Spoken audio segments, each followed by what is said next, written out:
Hello good evening everyone. My name is Kiran Kuhar और मैं हूं आपकी पेपर 2 यूजीसी नेट ज्योग्राफी की ट्रेनर। लाइव क्लास शुरू हो गई है तो जल्दी से जल्दी अपनी जो लाइव क्लास है वो ज्वाइन करो ताकि हम अपना जो सेशन है वो शुरू करते हैं। तब तक के लिए अगर किसी को कोई भी डाउट है तो वो मुझे अपना जो डाउट है अपना डाउट क्लियर कर सकते हैं, नहीं तो हम अपनी जो क्लास है वो शुरू करते हैं।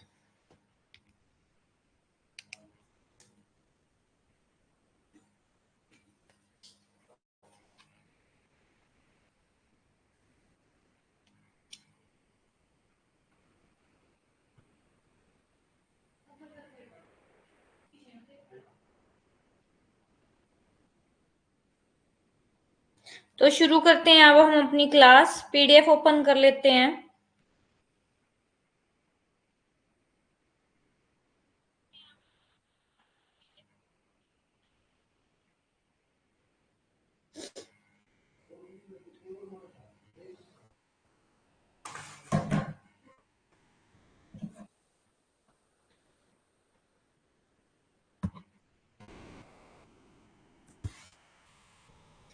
स्क्रीन पर आपको जो ये दिख रहा है ये आपकी क्या है, फिलर फॉर्म है। फिलर फॉर्म की फिलर फॉर्म का व्हाट्सएप ग्रुप है, इंस्टाग्राम चैनल है, साथ ही साथ टेलीग्राम ग्रुप है। जिसने भी ज्वाइन नहीं किया वो ज्वाइन कर लो। और ये आपको पता है, अगर किसी को भी फिलर फॉर्म ऐप पर मेरा सब्सक्रिप्शन यूज करना है या सब्सक्रिप्शन लेना फिलर फॉर्म पे, तो वो मेरा ये कूपन कोड यूज कर सकते हैं। जो है आपका, मेरा कूपन कोड है किरण 10, तो इसका यूज करके आप सारे जो प्रॉफिट है वो उठा सकते हैं। Good evening Yashwant. कल देखो हम लैंडफॉर्म डेवलपमेंट थ्योरी कर रहे थे। लैंडफॉर्म डेवलपमेंट थ्योरी में आपका जैसे थ्योरी ऑफ लैंडफॉर्म डेवलपमेंट का एक पार्ट हो गया था। हमने कहाँ तक पढ़ लिया था? देखो विलियम मॉरिस डेविस का जो कंसेप्ट है वहां तक पढ़ा था। ये विलियम मॉरिस डेविस का कंसेप्ट हमने पढ़ लिया था। ठीक है, डेविस का ये मैंने आपको कंसेप्ट बता दिया था कि डेविस ने जो अपना कंसेप्ट है, डेविस ने अपने कंसेप्ट में 3 स्टेजेस की बात करी है: youth stage, mature stage and old stage. ठीक है, उन्होंने, और मैंने कल ये डायग्राम आपको समझाया था। कल मैंने आपको पेनी प्लेन भी समझाया था। उसके बाद आपका क्या है, देखो ट्रायो ऑफ डेविस। डेविस का ट्रायो किसको बोला जाता है? डेविस ने अपना ट्रायो जो बोला वो बोला है स्ट्रक्चर टाइम प्रोसेस, और ये पूछा गया है आपसे, प्रीवियस ईयर क्वेश्चन है कि डेविस ने अपना ट्रायो किसको बोला है। तो डेविस ने अपना जो ट्रायो है वो किसको बोला है? Structure time process. यानी स्ट्रक्चर का मतलब कि अगर कोई भी प्लेस है, वहां का स्ट्रक्चर कैसा है, हार्ड रॉक है, सॉफ्ट रॉक है, किस तरीके का नेचर है, टाइम कितना टाइम लगता है, कौन से प्रोसेस काम कर रहे हैं उस पे, इंडोजेनेटिक फोर्सेस है, एक्सोजेनेटिक फोर्सेस है, ये आपका है। उसके बाद मैंने आपको ये डायग्राम समझाया था, और देखो मैंने आपको ये बताया था कि जो आपके विलियम मॉरिस डेविस है, विलियम मॉरिस डेविस है, लास्ट में जो आपका क्या बन जाता है, एक पेनी प्लेन बन जाता है, और पेनी प्लेन में कुछ छोटी छोटी पहाड़ियां मिलती हैं जिनको क्या बोला जाता है, जिनको मोनेडोनोक बोला जाता है। ठीक है, और उसके बाद आपका क्या है, ये सब आपको बता चुकी हूं।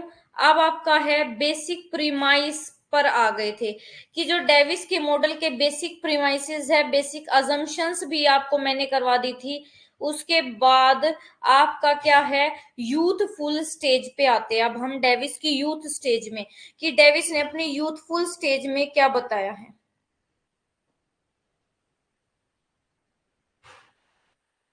2 मिनट वेट करो बस,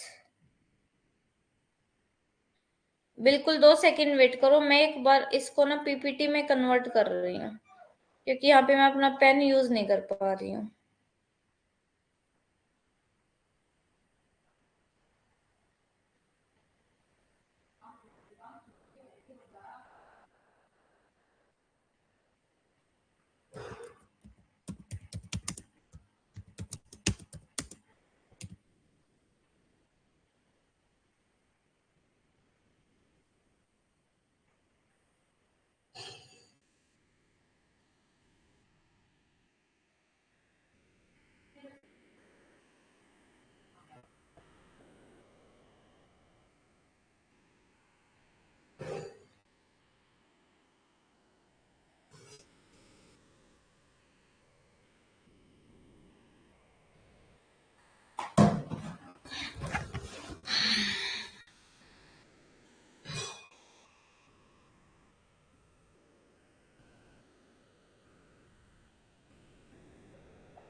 अब कल मैंने आपको यहां तक समझा दिया था, अब मैं जो आपका डेविस का ये जो लैंड फॉर्म मॉडल है इसको आगे समझा रही हूँ, डेविस की लैंड फॉर्म डेवलपमेंट थ्योरी को।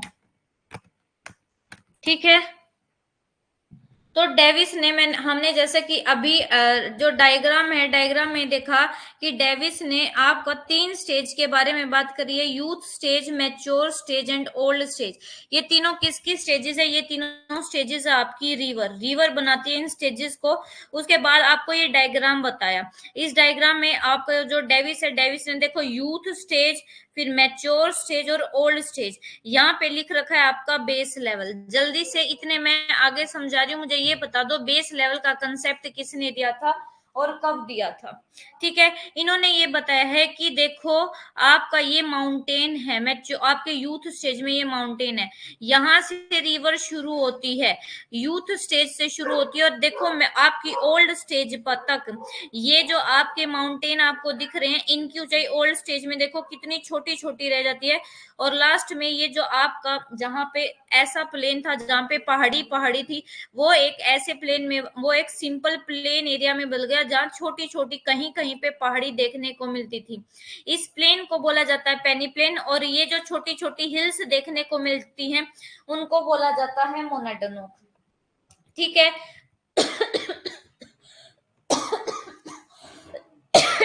अब यूथ स्टेज की बात करते हैं कि रिवर यूथ स्टेज में क्या करते हैं। सबसे पहले एक बात याद रखना, जो यूथ स्टेज है, यूथ स्टेज में रिवर की स्पीड भी ज्यादा होती है। सेकंड, यूथ स्टेज में जब नदी होती है वहां पे रिवर का जो स्लोप है, ढाल है, वो भी कैसा होता है, स्टीप स्लोप होता है। ठीक है। और थर्ड, रिवर जब अपनी यूथ स्टेज में होती है तो वहां पे वर्टिकल इरोजन क्या करती है, ज्यादा। वर्टिकल कैसे होता है, ऐसे। ठीक है, ऐसे, बिल्कुल ऐसे सीधा, वर्टिक, ऊपर से नीचे, गहराई ज्यादा करती है। फोर्थ है, डेप्थ को, गहराई को, नदी अपनी गहराई को बढ़ाती है। ठीक है। और नदी क्या क्या बनाती है वो भी हम डिस्कस करेंगे। देखो, आपका जो यूथ फुल स्टेज है, इरोजन स्टार्ट आफ्टर द इसमें देखो सबसे पहली लाइन ये बोला गया कि इरोजन कब शुरू होता है। इरोजन तब शुरू होता है जब तक पहाड़ पूरी तरीके से उठ नहीं जाता ना, तब तक जो इरोजन है वो शुरू नहीं होता। और इसी वजह से इनके जो मॉडल, उनको क्या बोला जाता है, डिपेंडेंट मॉडल बोला जाता है। ठीक है। उसके बाद top surface of the summit of water divide are not affected by erosion because river are small. अच्छा, अब यहाँ पे देखो, आपका एक होता है वाटर डिवाइड। वाटर डिवाइड क्या होता है, जो दो नदियों को, वाटर डिवाइड बीच में एक उठा हुआ भाग होता है, इसके इधर से भी रिवर और इधर से भी रिवर। तो ये जो वाटर डिवाइड है ना, वाटर डिवाइड जो है इरोजन से यहाँ पे यूथ स्टेज में अफेक्टेड नहीं होते, क्योंकि यूथ स्टेज में जो नदियां होती है वो छोटी छोटी होती है। ठीक है। उसके बाद ये जो छोटी छोटी रिवर है ये बहुत सारी ट्रिब्यूटरी से मिलकर बनी होती है, और ये हेडवर्ड इरोजन करती है। हेडवर्ड इरोजन, जैसे ये आपका कोई माउंटेन है तो इनको देखो ऐसे पीछे से काटती जाएंगी, काटती जाएंगी, काटती जाएंगी, पीछे से पीछे हटती जाती है, हेडवर्ड इरोजन करती रहती है। और हेड, देखो एक बात सुनो यहाँ पे, जब रिवर हेडवर्ड इरोजन करती है, मान लो ये आपका कोई पहाड़ है। ठीक है, ऐसे आपको कोई पहाड़ खड़ा है और नदी यहाँ पे क्या है, पहले ही ऐसे बह रही थी, तो अब नदी क्या है, इस पहाड़ को ऐसे काटना शुरू कर देगी, ऐसे काटना शुरू कर देगी। अब यहां तक नदी ने इस पहाड़ को काट दिया। जब नदी ने यहां तक इस पहाड़ को काट दिया, सिर्फ ये पहाड़ बच गया, ये वाला कट गया। तो अब नदी देखो, यहां तक पहाड़ है और नदी की लंबाई क्या हो गई, अब इतनी नदी की लंबाई हो गई, ये इतनी सारी नदी की लंबाई होगी। तो हेडवर्ड इरोजन जो होता है ना, नदी हेडवर्ड इरोजन करके अपनी जो लंबाई है उसको बढ़ाती रहती है यूथ स्टेज में। यहाँ पे नदी पोर्ट होल बनाती है। पोर्ट होल कैसे, देखो ये आपका कोई पहाड़ है, पहाड़ से नदी ऐसे आ रही है, जब नदी ऐसे ऊपर से सीधा नीचे गिरती है ना, तो यहाँ पे नीचे आपके ऐसे गड्ढे बन जाते हैं, छोटे छोटे गड्ढे बन जाते हैं, उनको बोला जाता है पोर्ट होल। और जब ये पोर्ट होल और बड़े बड़े हो जाते हैं तो उनको बोला जाता है आपका प्लंज पूल। ठीक है। वर्टिकल इरोजन ज्यादा होता है यहाँ पे, यानी कि जो आपकी वैली है, वैली की गहराई ज्यादा बढ़ती है, वैली की चौड़ाई नहीं बढ़ती। आपने कभी पहाड़ों में देखा होगा ना, तो वहां पे वैली की जो गहराई ना वो ज्यादा होती है, छोटी छोटी वैली नहीं होती है। आपकी जो खाइया होती है ना, जो आपका, एक तो आप पहाड़ों पे देखते हो कि एक तो उठा हुआ भाग है, एक नीचे गहरा वाला भाग है, उनकी भी जो चौड़ाई है वो ज्यादा नहीं होती, बहुत आपकी कैसी शेप होती है, वी शेप की वैली होती है, रिवर वी शेप वैली बनाती है। ये यूथ स्टेज था। यूथ स्टेज में किसी को समझने में कोई प्रॉब्लम या नहीं समझ में आया हो तो बता दो। उसके बाद है मैच्योर स्टेज। अब मैच्योर स्टेज में क्या है कि नदियां पहाड़ी इलाके को छोड़ के आपका प्लेन एरिया में आना शुरू कर देती है। तो देखो, जैसे ही पहाड़ी इलाके से प्लेन एरिया में आते हैं, तो जितना भी पहाड़ी एरिया से वो पत्थर वगैरह बहा कर ले गई थी ना, वो इनको यहाँ पर इकट्ठा कर देती है। अच्छा, मैच्योर स्टेज में अब नदी की क्या है, जो स्पीड है वो आपके यूथ की बजाय क्या हो जाती है, कम। जो स्लोप है वो भी क्या हो जाता है, वो भी कम हो जाता है। अब यहाँ पे नदियां वर्टिकल इरोजन जो है वो नहीं करती। यहाँ पे नदियां कौन सा इरोजन करती है? लेटरल इरोजन, यानी कि ये नदी अपने किनारों को काटना शुरू कर देती है, यानी कि नदी अपनी चौड़ाई जो विड्थ है, विड्थ को बढ़ाने लगती है। नदी जो है हॉरिजॉन्टल इरोजन करना शुरू कर देती है। मैच्योर स्टेज में वर्टिकल जो इरोजन है वो रिड्यूस हो जाता है, वो कम हो जाता है। वैली डीपनिंग, यानी कि वैली की गहराई बढ़नी भी क्या हो जाती है? कम हो जाती है। वैली की चौड़ाई बढ़ती है मैच्योर स्टेज में, ठीक है। जो वेलोसिटी यानी कि जो पानी की स्पीड है वो भी कम हो जाती है। और जो नदी अपने पानी की स्पीड से जितना ज्यादा ट्रांसपोर्ट मटेरियल को अपने साथ बहा कर ले जाता था, उसकी कैपेसिटी भी नदी में क्या हो जाती है? कम हो जाती है। उसके बाद है आपका ओल्ड स्टेज। देखो, अगर आपसे पूछा जाए कि जो आपके विलियम मॉरिस डेविस ने 3 स्टेजेस बताई हैं आपके किसकी, विलियम मॉरिस डेविस ने जो 3 स्टेजेस बताई हैं आपके इसकी रिवर की, youth stage, mature stage, old stage, अगर इन तीनों में से पूछा जाए कि सबसे लंबी स्टेज कौन सी है, तो सबसे लंबी स्टेज है आपकी ओल्ड स्टेज, ठीक है। ओल्ड स्टेज में क्या होता है आपका? Total absence of valley in Schezwan. देखो, आपकी जो वैली की गहराई है ना वो नहीं बढ़ती है। हाँ, वैली की जो चौड़ाई है वो थोड़ी बहुत अभी भी बढ़ती है। वैली अभी भी अपने आप को, जो घाटी अभी भी अपने आप को चौड़ा करती रहती है, ठीक है। अब जो वाटर डिवाइड है, यानी कि वाटर डिवाइड कहते हैं दो नदियों के बीच के उठे हुए भाग को वाटर डिवाइड बोलते हैं। अब वाटर डिवाइड भी कम होने लगे, क्योंकि अब दोनों तरफ से इरोजन शुरू होने लगा, तो इसका भी इरोजन होने लग गया। यहाँ पे जो आपका क्या है, जो हाइट है, हाइट में सीरियसली बहुत कमी आने लगी। लेटरल इरोजन अभी भी एक्टिव है, लेकिन कोई वर्टिकल इरोजन नहीं हो रहा है। और जो वैली है, वैली बिल्कुल फ्लैट हो गई है। उनकी जो जो साइड है वो कैसी होगी? एक कनकेव साइड हो गई है। और यहाँ पे जो रिवर है वो क्या क्या बनाती है? फ्लड प्लेन, डेल्टा, इन सबको बनाती है। और लास्ट में एक मैदान बनता है जिसको पेनी प्लेन बोला जाता है। An extensive undulating plain, undulating का मतलब होता है उबड़ खाबड़ प्लेन, नदी अपनी लास्ट स्टेज में बोलती है। उस प्लेन को क्या बोला जाता है? पेनी प्लेन। और उस पेनी प्लेन में कहीं कहीं पर छोटी छोटी पहाड़ियां देखने को मिलती हैं, जिनको बोला जाता है मोनेडोनो। ये आपका किसने दिया है? डेविस ने। अब इवोल्यूशन ऑफ डेविस, अब आपके पॉजिटिव एस्पेक्ट क्या थे डेविस के मॉडल के? पॉजिटिव एस्पेक्ट के बारे में बात करें तो जो डेविस का जो मॉडल है, ज्योग्राफिकल साइकिल है, वो बहुत सिंपल है और एप्लीकेबल है, यानी कि इसको सिंपली से कोई भी ज्योग्राफर अगर देखेगा तो उसको समझ में आ जाएगा और वो अप्लाई कर देगा, ठीक है। और दूसरा जो इनका बताने का तरीका है, जैसे उन्होंने अपनी थ्योरी को एक्सप्रेस किया है, वो भी बहुत ल्यूसिड है, बहुत इजी है। और जो डेविस है, और डेविस ने अपने मॉडल में बहुत डिटेल और केयरफुल जो फील्ड ऑब्जर्वेशन है, यानी कि उस जगह पर, हर जगह पर जा जाकर उन्होंने ऑब्जर्वेशन कर रखी है। और जो डेविस का जो मॉडल है वो लैंडफॉर्म जो डेवलपमेंट है, कि कोई भी लैंडफॉर्म अर्थ पर कैसे बना, उसके डेवलपमेंट पर एक कंप्लीट साइक्लिक नेचर बताता है। और जो उनका मॉडल है, उनका मॉडल आज की जो करंट, आज में जो करंट में जियोलॉजिकल थॉट्स हो रहे हैं, जियोलॉजिकल चीजें चल रही है, उन सब को इंक्लूड करता है। इसका जो मॉडल है, इनका जो मॉडल है, वो कैपेबल है कि वो फ्यूचर की प्रोडिक्शन भी कर सकता है। और जो हिस्ट्री है, हिस्ट्री को इंटरप्रेट करके लैंड फॉर्म के एवोल्यूशन के बारे में भी बता सकता है। ये आपका पॉजिटिव एस्पेक्ट है डेविस के मॉडल के लिए, ठीक है। उसके बाद आपका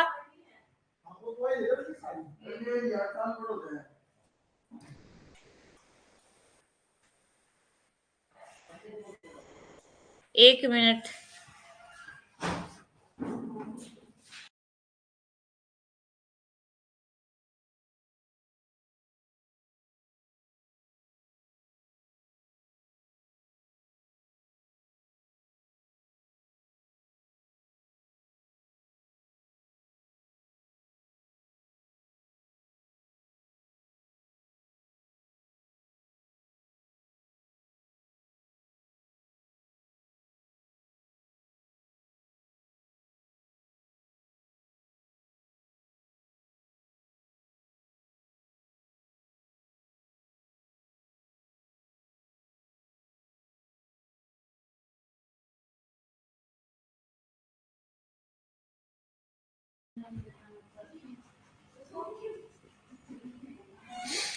ठीक है, अब नेगेटिव एस्पेक्ट पढ़ते हैं कि जो डेविस है ना, डेविस ने अपने मॉडल के रिगार्डिंग नेगेटिव बातें क्या क्या बोली है।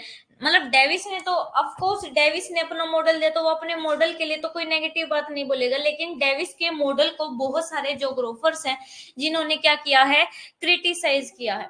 अब सबसे पहला जो कंसेप्ट था डेविस का अपलिफ्टमेंट का, वो अपलिफ्ट की उत्थान, ऊपर उठना, उसको एक्सेप्ट नहीं किया गया। और दूसरा डेविस ने जो रिलेशनशिप बताया है अपलिफ्टमेंट में इरोजन में, कैसा कि डेविस ने ये नहीं बताया था कि पहले अपलिफ्टमेंट कंप्लीट होगा और उसके बाद इरोजन होगा, तो ये भी क्रिटिसाइज किया है आपके बहुत सारे ज्योग्राफर ने। इनका जो टाइम डिपेंडेंट सीरीज है, टाइम डिपेंडेंट सीरीज कौन सा है कि जब तक अपलिफ्टमेंट कंप्लीट नहीं होगा तब तक इरोजन शुरू नहीं होगा। तो इसका जो आपका क्रिटिसिज्म किया वो वोल्टर पैंक ने किया, और वोल्टर पैंक ने इसके खिलाफ, इसके अपोजिट अपना time independent series of landform दिया है। ठीक है, उसके बाद डेविस ने क्या किया है, स्ट्रक्चर प्रोसेस और टाइम को अपने मॉडल में इंक्लूड किया है, जो कि और इन्होंने टाइम पर बहुत ज्यादा ओवर एम्फेसिस किया, यानी कि बहुत ज्यादा ध्यान दिया, इतना ध्यान देने की जरूरत टाइम पे नहीं है। ठीक है, उसके बाद है आपका, ये कहते हैं कि टेक्टोनिकली जो भी इन्होंने एविडेंस दिए हैं ना, वो इतने ज्यादा स्टेबल नहीं है। तो ये सारे नेगेटिव पॉइंट, और यहाँ से आपके स्टेटमेंट के क्वेश्चन बनते हैं। पहला जो इन्होंने अपलिफ्टमेंट का बताया वो एक्सेप्ट नहीं किया। दूसरा इन्होंने ये बताया कि जब तक कोई पर्वत कंप्लीट तरीके से ऊपर नहीं उठ जाएगा ना, तब तक ना तो उस पर कोई विंड काम करेगी, ना कोई उस पे रिवर काम करेगी, कोई भी प्रोसेस उस पर काम नहीं करेगा, पहले वो पूरा बनेगा। इसलिए इनके मॉडल को टाइम डिपेंडेंट मॉडल बोला जाता है। और इनके मॉडल के टाइम डिपेंडेंट सीरीज होने के लिए ही, होने की वजह से ही जो आपके पैंक है, पैंक ने इनके मॉडल को क्रिटिसाइज करते हुए अपना टाइम इंडिपेंडेंट मॉडल दिया है। ठीक है, अब आपका देखो जो मॉडल है वो किसका है, जियोमॉर्फिक मॉडल ऑफ पैंक, पैंक का जियोमॉर्फिक मॉडल है। जो आपके वोल्टर पैंक है वो सबसे मोस्ट मिसअंडरस्टूड जियोमॉर्फोलॉजिस्ट है। यानी कि वोल्टर पैंक जो आज तक कहना चाहते थे वो उनको कोई समझ नहीं पाया, इसलिए ये सबसे मोस्ट मिसअंडरस्टूड जियोमॉर्फोलॉजिस्ट हैं। और ये भी श्योर नहीं है कि जो वर्ड साइकिल है वो इन्होंने अपने मॉडल लैंडफॉर्म के डेवलपमेंट में जो मॉडल दिया है, लैंडफॉर्म डेवलपमेंट का जो मॉडल दिया उन्होंने, उसमें साइकिल वर्ड का यूज किया है या नहीं। इनका जो भी काम है ना, वो इन्होंने अपनी बहुत ही फेमस बुक थी जिसका नाम है डाइमॉर्फोलॉजाइज एनालिसिस, 1924 में दी थी, उसमें इन्होंने क्या किया था, पोस्टुलेट किया था। ठीक है, और इन्होंने जो जर्मन साइंटिस्ट हैं, जो आपके जर्मन साइंटिस्ट है वोल्टर पैंक का, पैंक इन्होंने क्या किया, रिजेक्ट कर दिया डेविस के मॉडल को, डेविस की जो जोग्राफिकल साइकिल है इन्होंने उसको क्या कर दिया, रिजेक्ट कर दिया। किस बेस पर रिजेक्ट किया कि उनका जो मॉडल है वो टाइम डिपेंडेंट सीरीज है लैंडफॉर्म के लिए, और उसके लिए इन्होंने अपना एक मॉडल पेश किया, अपनी मॉर्फोलॉजिकल सिस्टम, या इनकी बुक को मॉर्फोलॉजिकल एनालिसिस भी कहा है, उसमें अपना टाइम इंडिपेंडेंट मॉडल बोला। और पैंक ने क्या कहा कि जो लैंड फॉर्म का डेवलपमेंट है ना, वो बहुत सारे जो आपके मीन्स हैं, जैसे आपके इंडोजेनेटिक फोर्सेस है, एक्सोजेनेटिक फोर्सेस है, इन दोनों के बीच का रेशियो है। इन्होंने क्या बोला, जो आपका कोई भी लैंडफॉर्म बनता है अर्थ पे, मान लो ये माउंटेन बनता है, तो ये माउंटेन भी बनने का किसके बीच का रेशियो है, बाहर के फोर्सेस और अंदर से जो फोर्सेस काम कर रहे हैं, इंडोजेनेटिक फोर्सेस और एक्सोजेनेटिक फोर्सेस के बीच का रेशियो है, इन्होंने बोला है। और ये बहुत इंपॉर्टेंट है आपका। ठीक है, ये आपके देखो वोल्टर पैंक है, जो ये यहाँ यहाँ से पढ़े हुए हैं, ये वियना में बोर हुए हैं, पूरा नाम इनका एल्बर्ट पैंक है। देखो एक है एल्बर्ट पैंक, एक है वोल्टर पैंक। आपका जो डेविस को जिसने चैलेंज किया वो है एपी एल्बर्ट पैंक, और जो एल्बर्ट पैंक के सन है वो है वोल्टर पैंक। ठीक है, अब इनकी बेसिक प्रीमाइसेस मतलब कि एजम्पशंस आपने पढ़नी है। पहले मुझे यहाँ तक बता दो कि आप लोगों को यहाँ तक समझ में आ गया, उसके बाद जो है आगे शुरू करेंगे। जल्दी जल्दी बताओ।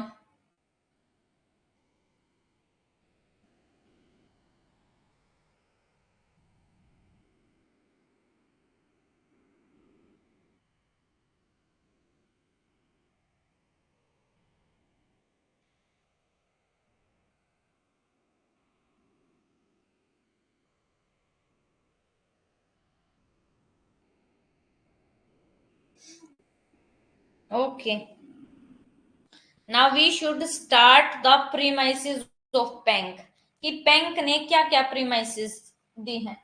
थोड़ा सा आराम से पढ़ते हैं इनको हम, ठीक है। प्रीमाइसिस का मतलब होता है कि जो भी बैंक ने अपना मॉडल दिया है उस मॉडल को सपोर्ट करने के लिए कुछ एजम्पशन इन्होंने लगाई थी, और उस एजम्पशन के लिए इन्होंने एविडेंस भी दिए। सबसे पहली एजम्पशन इन्होंने क्या बताई कि कोई भी मोर्फोलॉजिकल कैरेक्टर, यानी कि आपके अर्थ पर कोई भी लैंड फॉर्म बनता है ना अर्थ के सरफेस पे, वो किसके बीच में कंपटीशन है, मतलब कि दो आपके चीज हैं, उन दो चीजों के बीच में कंपटीशन होने की वजह से कोई भी अर्थ पर लैंडफॉर्म बनता है। एक तो आपका डेंड्यूनेशनल प्रोसेस, यानी कि जो बाहर से काम कर रहे हैं, और एक जो अंदर से काम कर रहे हैं, इन दोनों के ही इंटरेक्शन की वजह से कोई भी लैंड फॉर्म बनता है अर्थ के सरफेस पे। लैंडस्केप का जो डेवलपमेंट है वो कैसा है, टाइम इंडिपेंडेंट है। इन्होंने पेंक ने बोला कि जो लैंडफॉर्म का डेवलपमेंट होता है वो टाइम इंडिपेंडेंट होता है। टाइम इंडिपेंडेंट मॉडल है। इन्होंने बोला था कि जैसे ही अपलिफ्टमेंट शुरू होता है, जैसे ही कोई माउंटेन बनना शुरू होता है, उस पे बाहर के जो फोर्सेस है वो काम करने लग जाते हैं। विंड उस पर काम करने लग जाती है, उस पर वाटर काम करने लग जाता है, रेनफॉल काम करने लग जाती है, ये सारे मिलके इस पर काम करने लग जाते हैं। ऐसा नहीं है कि पहले ये पूरा बनकर तैयार होगा फिर वो तोड़ने लगेंगे। ये तो डेविस ने बोला, और डेविस की इसी बात का क्रिटिसाइज किया था आपके पेंक ने बोला कि दोनों चीजें एक साथ होती है, इसलिए इनके मॉडल को टाइम इंडिपेंडेंट मॉडल बोला जाता है, ठीक है। और इन्होंने बोला जो टेक्टोनिक मूवमेंट है, टेक्टोनिक मूवमेंट यानी कि आपकी प्लेट मूवमेंट करती हैं, दो प्लेट एक दूसरे के पास आ रही है, एक दूसरे से दूर जा रही हैं, ठीक है। इनका भी जो हम है ना एक्सप्लेन करते हैं इनके कैजुअल फैक्टर को, किसके बेस पे, इनकी जो आपका लैंड फॉर्म है, लैंड फॉर्म की कैरेक्टरिस्टिक के बेस पर हम बता सकते हैं कि वहां पे कौन सा टेक्टोनिक मूवमेंट है, वहां पे वोल्केनो आया है, वहां पे अर्थक्वेक आया है, वहां पे प्लेट ने मूवमेंट करी है, इन सब के बेस पे हम बता सकते हैं हम, ठीक है। अब देखो आपसे ना पेपर में ये पूछा गया है, ये नेम दे दिए गए हैं, और इसमें आपको क्या करना था, मैच करना था। और एक बार ये ना अफस्टी जिंडे, ग्लिच फॉर्मिंग, अबस्टी जिंडे, ये इन्होंने 3 स्टेजेस दिए हैं। जैसे आपके पैंक थे ना, पैंक ने यूथ स्टेज, ओल्ड स्टेज और मैच्योर स्टेज दी थी ना, तो इनकी अफस्टी जिंडे को बोला जाता है यूथ स्टेज, ग्लिच फॉर्मिंग को बोला जाता है मैच्योर स्टेज, और अबस्टी जिंडे को बोला जाता है ओल्ड स्टेज, ठीक है। एंड ट्विंच क्लिंग का मतलब होता है डेवलपमेंट, यानी कि बढ़ना, चेंज होना। डेवलपमेंट का मतलब होना होता है change over a period of time, यानी कि ये आपका 1901 है, ये आपका 1911 है। इन दोनों पीरियड के बीच में अर्थ पर कौन से लैंड फॉर्म बने और बिगड़े हैं, क्या चेंज आया है, उसको बोला जाता है डेवलपमेंट। अब सबसे पहली स्टेज है आपकी अफस्टी जिंडे एंड ट्विंकलिंग। अफस्टी जिंडे को हम वैक्सिंग, और इसको हम क्या बोलते हैं, यूथ स्टेज भी बोलते हैं, ठीक है। और इसमें आपकी यही देखो अफस्टी जिंडे लिखा था और सामने ये वैक्सिंग लिखा हुआ था, और अभी तो वैक्सिंग लिखा था, आगे ये एक्सेलरेटेड ऑफ डेवलपमेंट, मतलब कि यहाँ पे बहुत तेजी से डेवलपमेंट हो रहा है। फिर है ग्लिच फॉर्मिंग एंड ट्विंकलिंग, यहाँ पे जो डेवलपमेंट है उसका जो रेट है वो क्या है, यूनिफॉर्म है। अब फर्स्ट जिंडे में जो रेट था डेवलपमेंट का वो बहुत ज्यादा था, ग्लिच फॉर्मिंग में जो रेट है डेवलपमेंट का वो कम है, मतलब यूनिफॉर्म है, हर जगह एक सा है। अब बस्टी जिंडे एंड ट्विंकलिंग को वार्निंग, और इसमें जो है डेवलपमेंट का जो रेट है वो क्या हो जाता है, डिसिलरेटिंग, यानी कि कम हो जाता है, ठीक है। ये 3 स्टेजेस समझ में आ गई। ये 3 स्टेजेस है ना बहुत इंपॉर्टेंट है। गुड इवनिंग रुचि। ये 3 स्टेजेस आपकी बहुत इंपॉर्टेंट है। अगर आप प्रीवियस ईयर क्वेश्चन खोल के देखोगे ना 2022 के, ये क्वेश्चन पूछा गया आपके 2022 के पेपर में आपसे। एक बार सभी जल्दी से ये जो नेम है ना आपके यहीं पे लर्न कर लो। एंटविंचक्लिंग। एंटविंचक्लिंग का मतलब है डेवलपमेंट। सबसे पहली स्टेज है अफस्टीजिंडे एंटविंचक्लिंग, जिसको हम बोलते हैं यूथ स्टेज, या इसको वॉक्सिंग और accelerated rate of development. Second is ग्लिच फॉर्मिंग एंटविंचक्लिंग, इसका दूसरा नेम है uniform rate of development. Third is अबस्टीजिंडे एंटविंचक्लिंग, यानी कि जिसको हम वार्निंग और डिसेलरेटिंग रेट ऑफ डेवलपमेंट बोलते हैं। ये देखो, ये दे रखा पेंक ने अपना जो साइकिल ऑफ इरोजन का है। देखो यहां से उनका सबसे पहली स्टेज है अफस्टीजिंडे, फिर है ग्लिच फॉर्मिंग, फिर है अबस्टीजिंडे। अब एक बात याद रखना कि यहाँ पे भी देखो ये अफस्टीजिंडे है, ये ग्लिच फॉर्मिंग, ये अबस्टीजिंडे। यहाँ पे एक लिख रख रहा है प्राइम एम्फर्क। प्राइम एम्फर्क क्या है?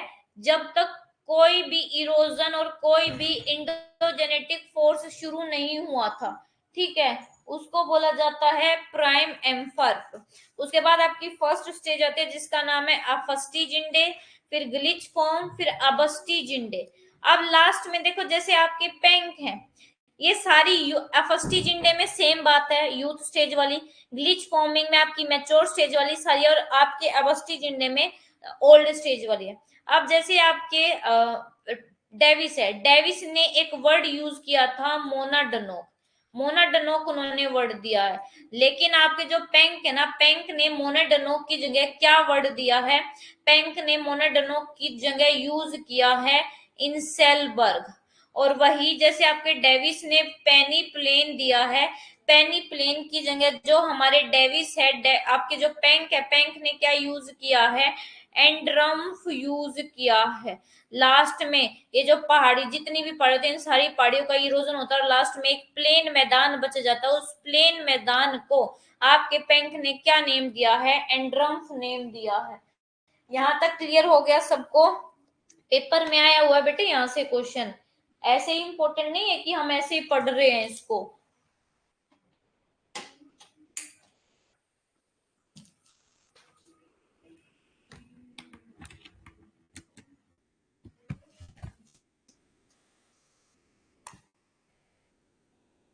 क्लियर?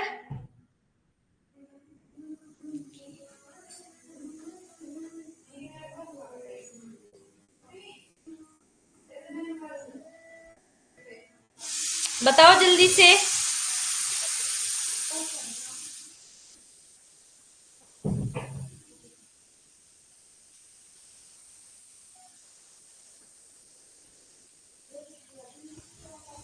देखो ये आपकी सबसे पहली स्टेज आपको दे रखी है,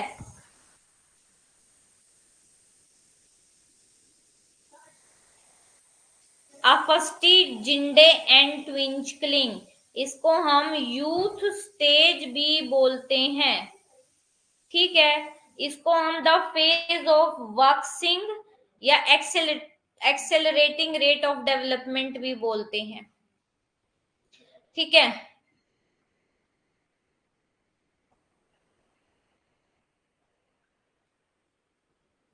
यहाँ पे आपके क्या है? पिडमोंट बनते हैं। पिडमोंट क्या होता है? ऐसे एक आपका उठा हुआ प्लेटू जैसा एरिया होता है, इसमें सारी वही चीजें हैं। आपका रिवर के जो पानी है, पानी की जो स्पीड है, वाटर की स्पीड ज्यादा, स्लोप ज्यादा, सब कुछ होता है, ठीक है।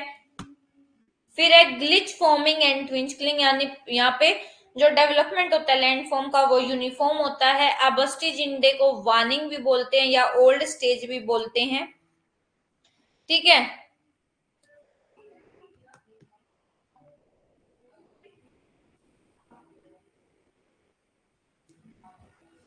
अब यहाँ पे देखो आपका इंसेलबर्ग और एंड्रम दे रखा है, जिसको एंड्रम को बोला जाता है डेविस के पेनिप्लेन के लिए यूज किया जाता है, और इंसेलबर्ग डेविस के मोनेडनो के लिए यूज किया जाता है, ठीक है। अब एवोल्यूशन ऑफ पेंक्स मॉडल, पेंक के मॉडल का इवेल्युएशन, यानी कि हम क्या बातें सही हैं, इवेल्युएट कर रहे हैं उनके मॉडल को, ठीक है। सबसे पहले इसको होना, इनके मॉडल को हम करेक्टली इंटरप्रेट नहीं कर पाए, जांच नहीं कर पाए, क्योंकि इनका जो मॉडल है वो किस में पब्लिश हो रहा है, जर्मन लैंग्वेज में पब्लिश हो रहा है। ठीक है, क्योंकि जर्मन लैंग्वेज उस टाइम तक किसी किसी को आती थी, तो रॉन्ग इंटरप्रिटेशन की वजह से भी उनके जो आइडिया है वो इंग्लिश में ट्रांसलेट नहीं हो पाए। और पैंक का जो कंसेप्ट है, पैरेलल रिट्रीट, पैंक ने जो कंसेप्ट दिया है पैरेलल रिट्रीट का, स्लोप का, ठीक है, वो बहुत सेंसिटिव पॉइंट बन गया कि बाकी जो अमेरिकन जियोलॉजिस्ट थे उन्होंने इस पॉइंट को बेस बना के इनके मॉडल को क्या कर दिया कि इनका मॉडल ट्रू नहीं है, इनके मॉडल में बिलीव नहीं करना चाहिए। ठीक है, दो मॉडल हो गए। अब आपका नेक्स्ट जो मॉडल है वो है geomorphic model of LC king. LC king का एक कंसेप्ट है जिसका नाम है आपका पेडिमेंट, जैसे आपके, या फिर जिसको बोला जाता है पेडी प्लेन। पेडी प्लेन किसने दिया, वो आपके दिया जियोमॉर्फी आपके एलसी किंग ने। एलसी किंग का थोड़ा सा बेस करते हैं कि एलसी किंग ने आपका लैंडस्केप साइकिल दी है, ठीक है, एपिजेनी साइकिल, पेडिप्लेनेशन साइकिल और हिल स्लोप साइकिल, ये चारों साइकिल के बारे में इन्होंने दिया है। याद रखना, लैंडस्केप साइकिल दी है कि कैसे एक लैंडस्केप बनता है और कैसे बिगड़ता है, जहां से शुरू होता है वहीं पे खत्म हो जाता है, साइकिल का मतलब यही होता है। तो एलसी किंग ने आपकी लैंडस्केप की साइकिल बताई है, एपिजेनी साइकिल बताई है, पेडी प्लेन साइकिल और हिल स्लोप साइकिल के बारे में भी बताया है। ठीक है, और अगर स्पेशली हम बात करें कि इनका मॉडल किस पर बेस है, इनका मॉडल एरिड यानी कि जो ड्राई आपका एरियाज है, जैसे आपका डेजर्ट एरिया है, और डेजर्ट एरिया के आसपास जो एरिया लगता है जैसे सेमी एरिड डेजर्ट है या सवाना रीजन है साउथ अफ्रीका का, वहां पर इन्होंने अपनी स्टडी की है। और एलसी किंग ने क्या किया है, इन्होंने जो एलसी किंग है ना, एलसी किंग ने अपनी जो हिल स्लोप थ्योरी है उसमें 4 एलिमेंट बताए हैं। Very important previous year question. सबसे पहला है आपका सुमिट, ठीक है, सुमिट के बाद है आपका स्कार्प, फिर आपका डेब्रीज स्लोप, और फिर आपका क्या है, पेडिमेंट है। ये 4 बताया है, सुमिट, स्कार्प, डेब्रीज, पेडिमेंट। ये याद रखना आपके कैसा है। देखो इन्होंने क्या बताया, ये सबसे पहले आपका सुमिट, फिर एक ये सीधा ऐसे और ऐसे, ये 4 है। सबसे इसको बोला जाता है,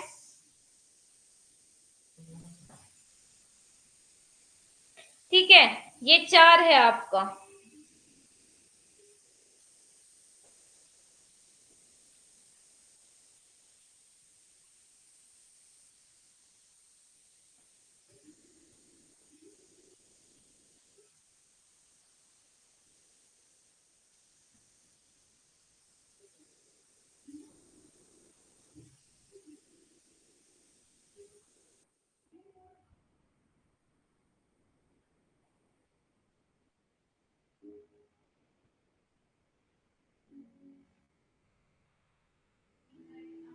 बेटे ये जो एपिजेनेटिक साइकिल है ना, ये हमारा जियोमॉर्फोलॉजी से रिलेटेड नहीं है या ज्योग्राफी से रिलेटेड नहीं है, ये आपका जो है ना बायोलॉजी से रिलेटेड है। एक बात याद रखना, आपका ये एलसी किंग है, एलसी किंग सिर्फ आपके जियोमॉर्फोलॉजिस्ट नहीं थे, ये बायोलॉजिस्ट भी थे। आपके ऐसे जितने भी जियोमॉर्फोलॉजिस्ट होते हैं या ज्योग्राफी में जिनका कंट्रीब्यूशन है, ऐसा नहीं होता कि उनका बाकी के सब्जेक्ट में कंट्रीब्यूशन ही नहीं है। ठीक है, तो इनका एपिजीन साइकिल ये बायोलॉजी से रिलेटेड है, बस ये आपको याद ही रखना है। ठीक है,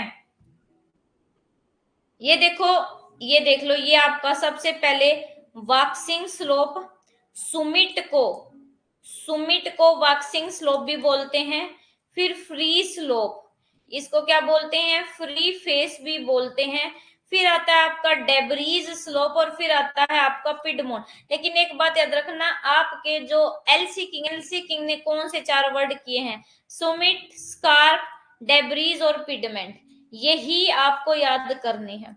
उसके बाद आपका देखो, ये आपको सुमिट को क्या बोला जाता है, ये सबसे ऊपर उठा हुआ भाग, इसको क्रस्ट या इसको समिट या इसको क्या बोला जाता है, आपका वॉक्सिंग भी बोला जाता है। ठीक है, उसके बाद आपका फ्री फेस आता है, ये फ्री फेस, फ्री फेस जो है ना, इसका जो ढाल है वो बिल्कुल ऐसे सीधा है, तो यहाँ पे जो आपका इरोजन होता है ना वो सबसे ज्यादा होता है और कुछ भी डिपॉजिट नहीं होता। लेकिन जैसे ही आप डेब्रीज स्लोप पे आते हैं तो यहाँ पे क्या होता है, डिपोजिशन ज्यादा होता है, क्योंकि यहाँ पे ढाल कम हो जाता है और इससे ज्यादा जो डिपोजिशन होता है वो इस पिगमेंट में होता है, क्योंकि यहाँ पे आपका स्लोप क्या हो जाता है, बिल्कुल कम हो जाता है। ठीक है, ये देखो अब आपके तीनों की साइकिल को कंपेयर कर रखा है, आपका Davis cycle of erosion, Penck cycle of erosion और किंग साइकिल ऑफ इरोजन। आपके डेविस ने देखो 3 स्टेज बताई थी, यूथ, मैच्योर, ओल्ड। उसके बाद आपका जो पेंक है, पेंक ने आपकी 3 स्टेजेस बताई थी, आफस्टी जिंडे, फिर ग्लिच फॉर्मिंग और अबस्टी जिंडे। ठीक है, इन्होंने देखो ये आफस्टी जिंडे में वैक्सिंग, फिर आपका सेकंड है ग्लिच फॉर्म, ग्लिच फॉर्म में कैसी थी, यूनिफॉर्म डेवलपमेंट थी, और अबस्टी जिंडे में आपका कैसी डेवलपमेंट थी, वार्निंग डेवलपमेंट थी। ठीक है, इन्होंने पेडी प्लेन का जो कंसेप्ट है वो किसने दिया है, याद रखना, आपके एलसी किंग ने पेडी प्लेन का कंसेप्ट दिया है। यहां तक आपके क्या है, हिल डेवलपमेंट थ्योरी है, क्लियर हो गई आप सबको। उसके बाद आपके जो स्लोप है ना, स्लोप के एलिमेंट दे रखे हैं, ये बहुत इंपॉर्टेंट है कि स्लोप के कितने एलिमेंट है। बेसिकली स्लोप के 4 ही एलिमेंट होते हैं, वो आगे भी होगा देखो। ये सबसे ऊपर इसको क्या बोला जाता है, सुमिटियल कन्वेक्सिटी, ये आपको ऑर्डर में लगाने के लिए दिए जाते हैं। ठीक है, ये इनके दूसरे नाम पूछ ले जाते हैं, प्रीवियस ईयर क्वेश्चन है ये। सबसे पहला है ये ऊपर उठा हुआ भाग, ठीक है, फिर आपका ये है बिल्कुल सीधा स्ट्रेट फ्री फेस, यहाँ पे इरोजन सबसे ज्यादा होता है, और फिर है रेक्टिलिनियर, यहाँ पे ढाल थोड़ा थोड़ा कम हो जाता है, और यहाँ फिर आपका एंड में क्या है, बेसल कन्वेक्टिविटी, या इसको क्या बोला जाता है, इसको वार्निंग भी बोला जाता है। सुमिटियल कन्वेक्सिटी क्या होता है, ठीक है, जो आपका पहाड़ी होती है, पहाड़ का जो सबसे ऊपर ये गुंबद जैसा भाग होता है, इसकी शेप ऐसे कन्वेक्स जैसी होती है, इसलिए इसको सुमिटियल कन्वेक्सिटी बोला जाता है। ठीक है, इसलिए इसको क्या बोला जाता है, सुमिटियल कन्वेक्सिटी, या कन्वेक्स एलिमेंट भी बोलते हैं, या फिर कन्वेक्स स्लोप भी बोलते हैं। ठीक है, आगे समझ में, और इसमें आपको क्या है, कुछ भी याद नहीं करना है। उसके बाद आपका क्या आता है, फ्री फेस। फ्री फेस कैसा है, एक दीवार जैसा सीधा, आपका एक दीवार जैसी लाइन होती है, दीवार जैसा स्ट्रक्चर होता है। ठीक है, यहाँ पे इरोजन बेटे सबसे ज्यादा होता है। वॉल लाइक आपका स्लोप होता है, ये नगन रॉक होती है, बेयर रॉक यानी कि नंगी रॉक होती है। यहाँ पे ना तो कोई वेजिटेशन की ग्रोथ होती है, ना कोई डिपोजिशन होता है किसी भी चीज का, क्योंकि यहाँ पे इरोजन सबसे ज्यादा होता है। यहाँ पे कोई भी डेब्रीज मतलब रोड़ी पत्थर बजड़ी नहीं मिलता है यहाँ पे, ना कोई वेदर मटेरियल यहाँ पे रेस्ट कर सकता, मतलब कि इस पे ठहर सकता है, क्योंकि इसका स्लोप क्या है, वो ज्यादा है। और इसलिए द एलिमेंट और इसको क्या बोला जाता है, स्लोप ऑफ डेरिवेशन भी बोला जाता है। ठीक है, स्लोप ऑफ डेरिवेशन क्यों बोला जाता है, क्योंकि यहाँ पे ऊपर क्या है, डिपॉजिट मटेरियल है, और यहाँ पे नीचे क्या है, आपके डिपोजिटेड मटेरियल। इन दोनों के बीच में ये क्या है, एक खड़ा स्लोप है, जहाँ पे कोई भी डिपोजिशन नहीं होता। यहाँ से जैसे ही कोई मटेरियल नीचे है तो वो यहाँ से एकदम से सीधा नीचे वाले पे जाएगा, इसलिए इसको स्लोप ऑफ डेरिवेशन भी बोला जाता है। आ गया समझ में। उसके बाद देखो यहाँ पे आपका क्या है, डिपॉजिट है, यहां से मान लो कोई प्लेट टेक्टोनिक हरकत हुई तो यहाँ से ये जो आपके यहाँ पे जाएंगे। अब यहाँ पे तो रेस्ट करने के लिए कुछ है नहीं, क्योंकि इसका स्लोप क्या है, वो ज्यादा है, तो ये सारे कहाँ रेस्ट करेंगे, इस रेक्टिलिनियर पे, इसलिए इसको क्या बोला जाता है, स्लोप ऑफ डेरिवेशन बोला जाता है। क्यों, यहाँ पे एकदम से चेंज आता है। उसके बाद है आपका रेक्टिलिनियर एलिमेंट। अब रेक्टिलिनियर क्या है, इस फ्री फेस के बाद ऐसे थोड़ा सा जो ढाल है वो क्या हो जाता है, कम हो जाता है, इसको कांस्टेंट, यूनिफॉर्म और रेगुलर स्लोप भी बोलते हैं, क्योंकि इसका जो ढाल है वो क्या हो जाता है, कम कम होने लग जाता है, धीरे धीरे क्या हो जाता है, कम होने लग जाता है। ठीक है, इसको डेब्रीज स्लोप बोलते हैं, क्योंकि सारी जो डेब्रीज है इस रेक्टिलिनियर स्लोप पर आकर डिपोजिट होने लगती हैं, इसलिए इसको डेब्रीज स्लोप भी बोला जाता है। ठीक है, और इसको क्या बोला जाता है, रिपोज स्लोप भी बोला जाता है। रिपोज स्लोप क्यों, क्योंकि यहाँ पे आपकी डेब्रीज मिलते हैं, इसलिए इसको रिपोज स्लोप बोला जाता है। और इसको डेब्रीज कंट्रोल्ड स्लोप भी बोला जाता है, क्योंकि यहाँ पे डेब्रीज मिलती हैं। उसके बाद लास्ट की जो स्टेज है वो है कनकेव एलिमेंट, ऐसे यहाँ पे आपके कनकेव शेप मिलती है। इसको वार्निंग स्लोप भी बोला जाता है, इसको लोअर वॉश स्लोप भी बोला जाता है। क्यों? क्योंकि यहाँ पे आपकी जो बारिश है, एक्टिव डेंड्यूनेशन एक्टिविटी होती है, आपकी रेन वॉश है, बारिश का पानी आता है वो इसका इरोजन कर देता है। आपकी रिल और गली मतलब की छोटी छोटी आपकी नदियां सी नाले से बनने लगते हैं। ठीक है, ये 4 स्लोप हैं, आगे समझ में ये 4 स्लोप आप लोगों को। उसके बाद ये जो स्लोप है ना, स्लोप का जेनेटिक क्लासिफिकेशन किया है 3 बेस पे। यानी कि जेनेटिक का मतलब होता है कि किस ओरिजन के बेस पे, कहां से उसका ओरिजन है। टेक्टोनिक स्लोप यानी कि कोई स्लोप वो आपके जो प्लेट है, प्लेट मूवमेंट की वजह से हो सकता है, उसकी वजह से बन सकता है, या इरोजन की वजह से कोई स्लोप बन सकता है, या इकट्ठा होने की वजह से कोई स्लोप बन सकता है। ठीक है, और जो आपका बहुत यंग क्लासिफिकेशन का रखा है स्लोप का, किसके बेस पे? एंगल के बेस पे। देखो ये आपको एंगल लर्न नहीं करने हैं, बस आपको पता होना चाहिए कि एंगल के बेस पर स्लोप को डिवाइड कर रखा है। ठीक है, उसके बाद देखो आपका स्लोप रिप्लेसमेंट मॉडल है, स्लोप डिक्लाइन है और पैरेलल रिट्रीट है, तीनों इंपॉर्टेंट है। किस किसने दिए हैं? देखो आपका जो स्लोप डिक्लाइन मॉडल है वो किसने दिया? स्लोप डिक्लाइन दिया है आपके आगे, मैं एक minute, slope decline William Morris Davis का है। और देखो ये 3 चीजें आपके लिए, और स्लोप रिप्लेसमेंट थ्योरी पेंक की है, और parallel retreat theory LC king की है। बस ये 3 और पढ़ने रह गए हैं। स्लोप डिक्लाइन थ्योरी क्या? देखो आपको ना ये सारा बेशक कुछ भी याद करने की जरूरत नहीं, क्योंकि ये सारा पुराना है।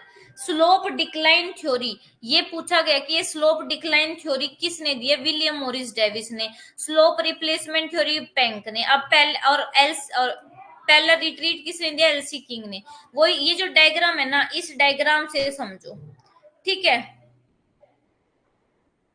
अरे स्लोप डिक्लाइन मॉडल सबसे पहले हम पढ़ते हैं डेविस का।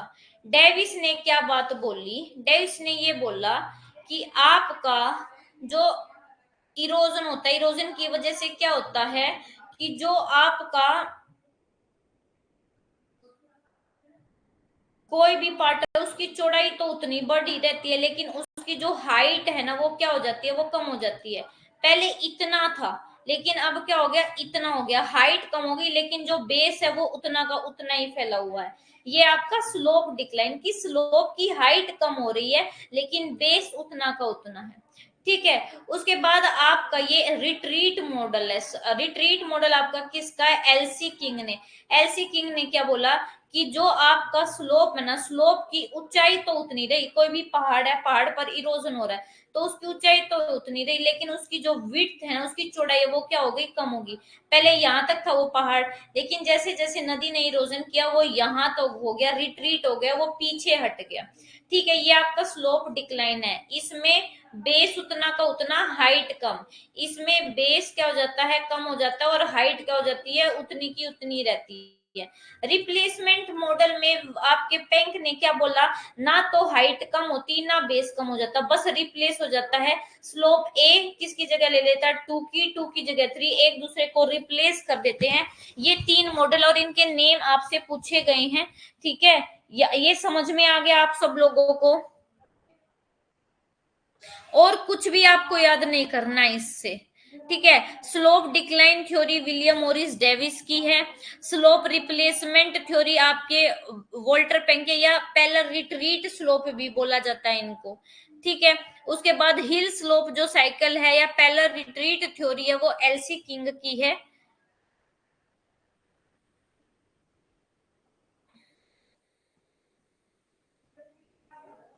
और जो ये आपके विलियम मॉरिस डेविस है ना, विलियम मॉरिस डेविस ने अपना जो स्लोप डिक्लाइन थ्योरी है वो इनमें दे रखा है। ठीक है। और जो आपके वोल्टर पैंक है, वोल्टर पैंक ने अपना जो स्लोप रिप्लेसमेंट मॉडल है वो अपना मॉर्फोलॉजाइज जो एनालिसिस है उसमें दिया है। और उसके बाद आपके देखो एक ए वुड है, ए वुड ने भी अपना मॉडल दिया है, स्लोप ऑफ इवोल्यूशन मॉडल। बस इतना ही याद रखना है। और आपका पेपर के पॉइंट ऑफ व्यू से ये अभी तक नहीं पूछा है। हिल स्लोप जो थ्योरी है एलसी किंग की, जिसको हम पेलर रिट्रीट भी बोलते हैं, उन्होंने अपना ये सारी चीजें आप पहले भी पढ़ चुके हो। पेडी प्लेन फॉर्मेशन के बारे में भी आपके किसने बताया? एलसी किंग ने। एलसी किंग ने क्या बताया कि क्या कहते हैं उसको, बैक वेस्टिंग की वजह से क्या बनते हैं आपके पेडिमेंट बनते हैं। बैक वेस्टिंग यानी कि पीछे की तरफ हटना। मान लो ये आपकी नदी है, नदी आपका इरोजन करिए तो इसका क्या होगा, इरोजन हो गया, सिर्फ ये बच गया, फिर इसका भी हो गया, फिर ये वाला बच गया, ये होती है बैक वेस्टिंग। ठीक है। उसके बाद बस ये आप लोगों ने पढ़ लेने हैं और कोई भी आपके लिए इंपॉर्टेंट नहीं है। और सारा हमारा जो है ना ये आज का कवर हो गया ये वाला टॉपिक, स्लोप रिप्लेसमेंट मॉडल। अगर किसी को कुछ नहीं समझ में आया ना तो वो पूछ लो।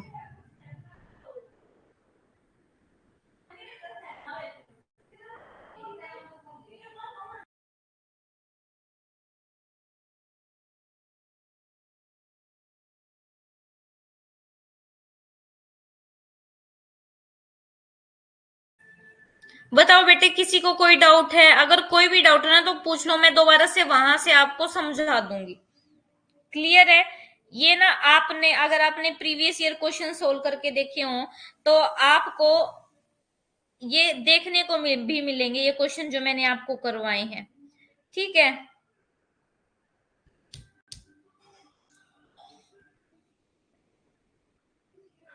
क्वेश्चन पूछ लू कुछ भी आज से, जो आप आज जो मैंने करवाया उसके रिगार्डिंग आपसे कोई भी क्वेश्चन पूछ लूं?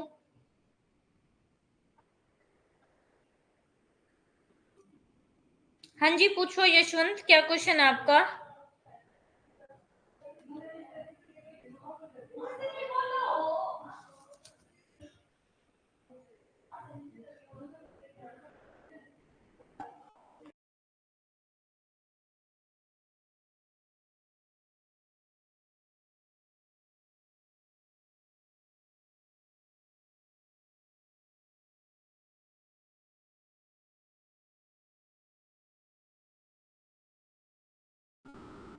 Mock test?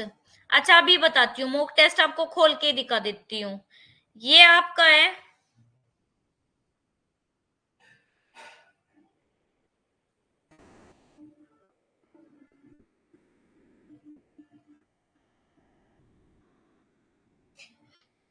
यशवंत इसके अलावा ज्योग्राफी में और कुछ पूछा ही नहीं जाता। आप, हम फुल ज्योग्राफी की रिवीजन कर रहे हैं।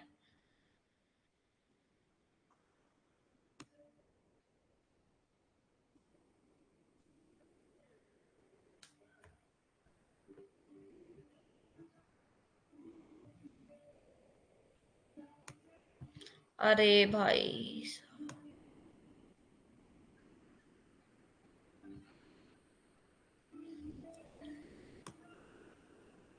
अब आप कोई भी अगर आपका खोलोगे ना उसमें आप कहाँ पे जाओगे? कंटेंट में जाओगे। ठीक है। इसके अलावा यशवंत कुछ भी नहीं पूछा जाएगा, पूरी फुल डीप ज्योग्राफी हम पढ़ रहे हैं। आप गए इसमें, ठीक है। उसके बाद आपके देखो ये आपका जून एग्जाम 2024, और उसके बाद आपका क्या है, एक मिनट।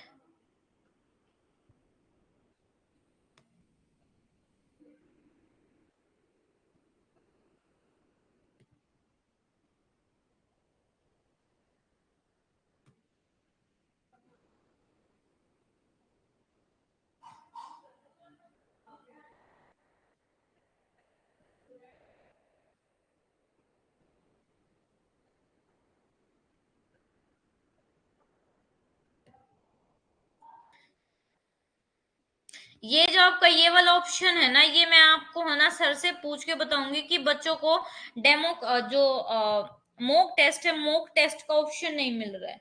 ठीक है। मैं अभी पूछ रही हूँ सर से ताकि मैं साथ के साथ आपको बता दूं।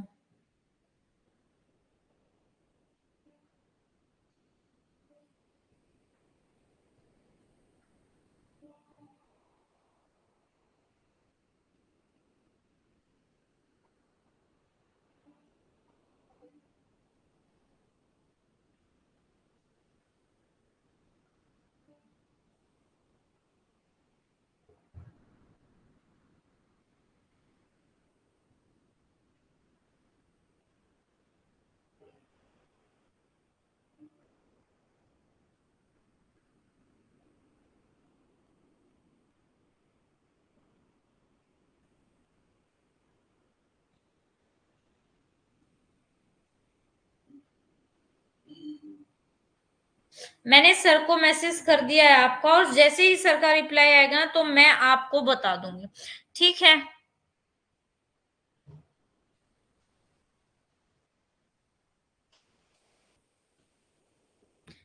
और भी कोई डाउट? साथ साथ आपको अपनी सेल्फ स्टडी करनी है, ऐसा नहीं है कि आप खुद से कुछ भी नहीं पढ़ रहे हैं, जितना मैं पढ़ा रही हूँ वो तो करना ही करना है।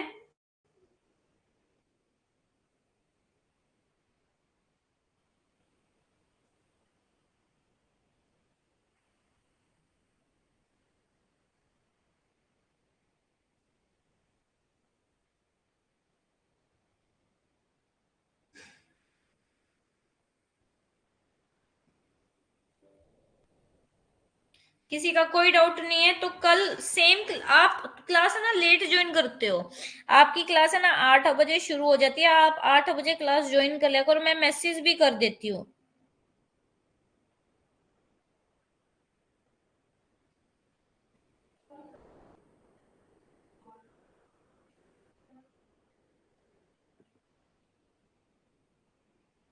बताओ।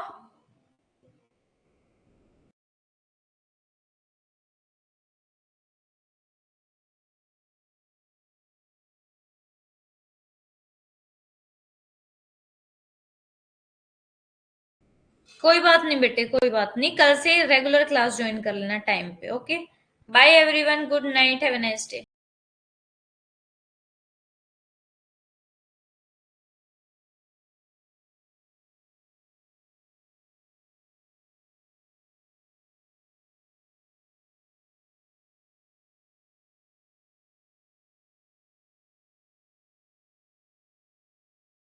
Good night everyone, good night, have a nice day बेटे, टेक केयर, गुड नाइट, शुभ रात्रि। अच्छे से पढ़ो, नोट्स बनाओ, और पीवाईक्यू सोल्व डेली की डेली, डेली की डेली आपको 10 to 15 पीवाईक्यू दोनों पेपर के करने हैं, पेपर 1 के भी 2 के भी, ओके।